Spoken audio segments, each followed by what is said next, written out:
Assalamualaikum dear students. I hope you are all fine and doing great. Our today's topic of discussion is cells and cellular organelles. Today we'll talk about the basic unit of the life.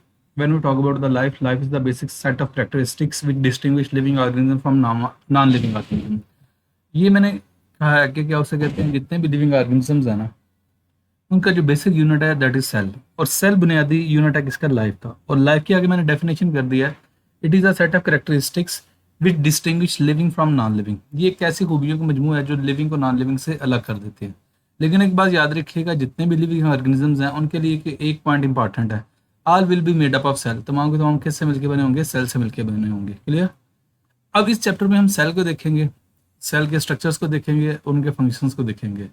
Let's see, मैं highlight कर रहा हूँ। In this chapter cell and sub cellular organelle. Sub cellular organelles वो organelles होंगे जो मिलके cell को बनाएंगे। We will do a detail study of the cell, the fundamental units that compose are living things. Clear. हम तमाम जो fundamental unit है ना, जो सेल है बेसिकली तमाम लिविंग थिंग्स का, उसको डिस्कस करेंगे। Building on your previous knowledge from grade 9, we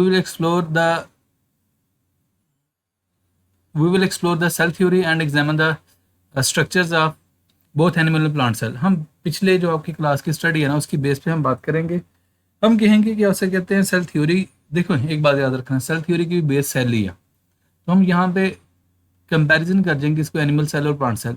you will also discover the wider process of cell signalling, cell कैसे सिग्नलिंग करता है, and the revolutionary potential of stem cell.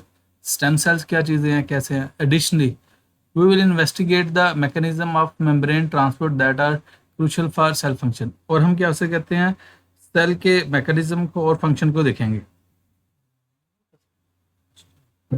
Okay, cell the basic unit of life. आपको पता है जो sales है वो basic unit है किसका, लाइफ का। अच्छा बच्चे, यहाँ पे जो क्लास 9 की बात की गई है, बेसिकली अगर आप देखें ना, मैट्रिक में ज़्यादा जो सेल की डिटेल दी गई है ना, वो क्लास 9 में दी गई है। क्लियर। तो इसीलिए वो क्लास 9 की बात कर रहा है। एनीवेज, नेक्स्ट हम बात करते हैं the cells the basic unit of life. जो सेल है वो बेसिक यूनिट है किसका, लाइफ का।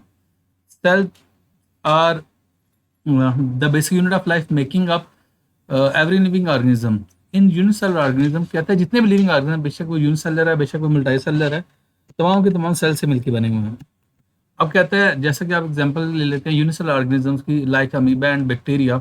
मैं हाईलाइट कर रहा हूँ। Unicellular organisms like amoebas and bacteria are single cell carries out all the functions necessary for life। देखिए उनका पूरे का पूरा बॉडी एक सेल से मिलकर बना है, तो डेफिनेटली वो जितने भी उनके फंक्शंस हैं वो एक ही सेल परफॉर्म कर रहा है। Multicellular organisms such as plants and animals are composed of the numerous specialized cells that work together to sustain life। अब कहते हैं मल्टीसेलर ऑर्गेनिज्म में क्या होता है, बहुत सारे सेल्स होते हैं जो आपस में कंबाइन करते हैं और क्या करते हैं, लाइफ को सस्टेन करते हैं, लाइफ को मेंटेन करते हैं। You know that all living organisms show the seven basic properties of life। कहते हैं जितने भी लिविंग ऑर्गेनिज्म में ये 7 बेसिक प्रॉपर्टीज होंगी। First one is the movement, वो मूवमेंट शो करते होंगे। अब आपके माइंड में क्वेश्चन आता होगा कि जी प्लांट्स मूवमेंट शो करते हैं। हाँ, प्लांट्स मूवमेंट शो करते हैं, ऑल्दो वो लोकोमोशन शो नहीं करते। There is a difference between movement and locomotion. Anyways, respiration करते हैं, ठीक है, रेस्पायर भी करते हैं। होम्योस्टेसिस, होम्योस्टेसिस को मैं डिफाइन करता हूँ the maintenance of internal environment within a range. एक स्पेसिफिक रेंज के अंदर या एक स्पेसिफिक कंडीशंस के अंदर अपने इंटरनल एनवायरनमेंट को मेंटेन करना, that is called as homeostasis. एक इसकी ये डेफिनेशन भी है और दूसरी डेफिनेशन एक ये भी है, the protection of internal environment from the harms of fluctuation in the external environment. कहता है अंदर के माहौल को प्रोटेक्ट किया जाता है, किससे, बाहर के माहौल में होने वाली चेंजेस से। ये होम्योस्टेसिस की डेफिनेशन है। ग्रोथ, ग्रोथ आपको पता है reversible increase in size called as the growth, ये प्रॉपर्टी भी होती है। रिप्रोडक्शन आपको पता है अपनी नस्ल को आगे बढ़ाने के प्रोसेस को हम रिप्रोडक्शन कहते हैं, वो भी होती है। Excretion, removal of nitrogen waste is called as the excretion, excretion भी होती है। न्यूट्रिशन, ये सारी की सारी प्रॉपर्टीज किसी भी लिविंग ऑर्गेनिज्म में पाई जाती हैं, ये नॉन लिविंग में नहीं होती हैं। These properties actually define living organism. Cells perform all the fundamental activities that characterize living organism. Okay, इनको वन बाय वन देखते हैं। वन इज द मूवमेंट, मैं हाईलाइट कर दूं पहले। Cells can move, cells move करते हैं। For example sperm cells move with their flagella. Sperm किसकी हेल्प से मूव करते हैं, फ्लैजेला की हेल्प से मूव करते हैं। White blood cells travel through the blood stream to fight infections. पता क्या होता है, हमारे बॉडी में कहीं पे इन्फेक्शन हो जाए ना, कहीं पे एंट्री ऑफ जर्म्स हो जाए या पैथोजन हो जाए, तो हमारे व्हाइट ब्लड सेल्स मूव करके वहां पे पहुंच जाते हैं। Inside cell organelles move to carry out sorry, अल्हम्दुलिल्लाह। वाइटल फंक्शंस कहता है सेल्स के अंदर क्या होता है, जो ऑर्गेनल्स हैं वो मूव करते हैं स्पेसिफिक फंक्शन परफॉर्म करने के लिए। Okay, nutrition, cells obtain nutrients for their from the environment to produce energy।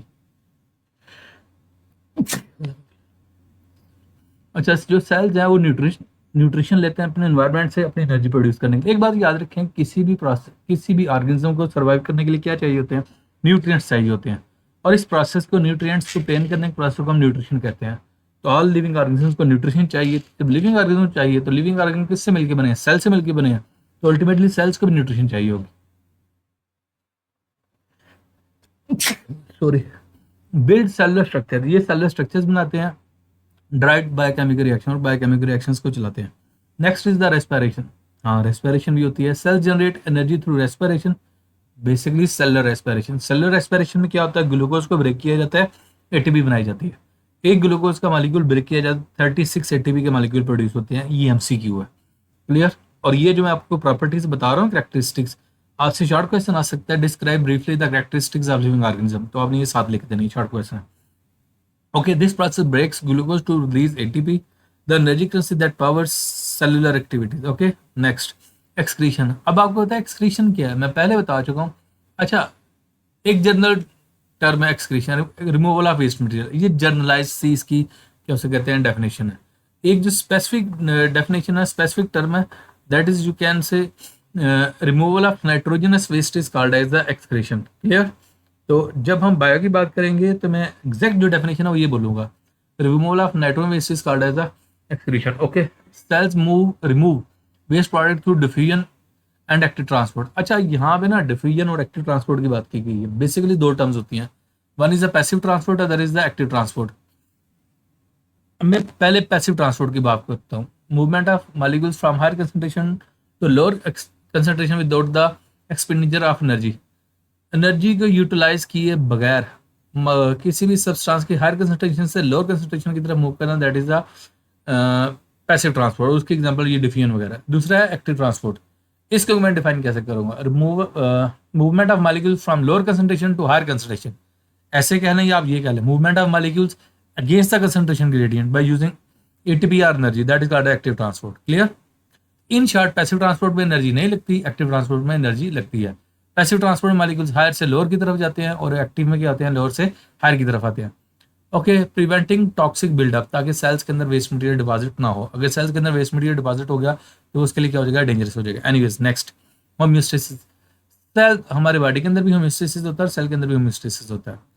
Sales maintain a stable internal environment by regulating the movement of substance cross their membrane. कहते हैं जो sales अपनी membrane के cross जो movement होती है materials को, उसको क्या करते हैं, मेंटेन करते हैं। Clear. Okay, next, growth.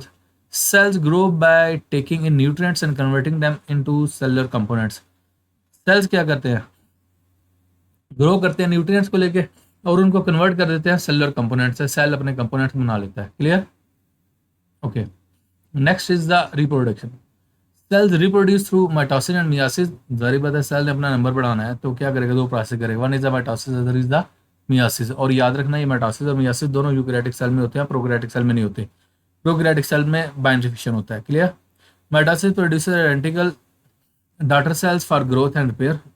Growth और रिपेयर के लिए जो सेल्स बनते हैं वो माइटोसिस के थ्रू बनते हैं। While myiasis create gametes for sexual reproduction. और जो मियासिस है उसके नतीजे में सेल्स बनते हैं वो बेसिकली गमीट्स होते हैं जो सेक्सुअल रिप्रोडक्शन में इन्वॉल्व होते हैं। यहाँ तक प्रॉपर्टीज हमने बता दें। If you have any sort of question then you can ask in the comment section. Thank you.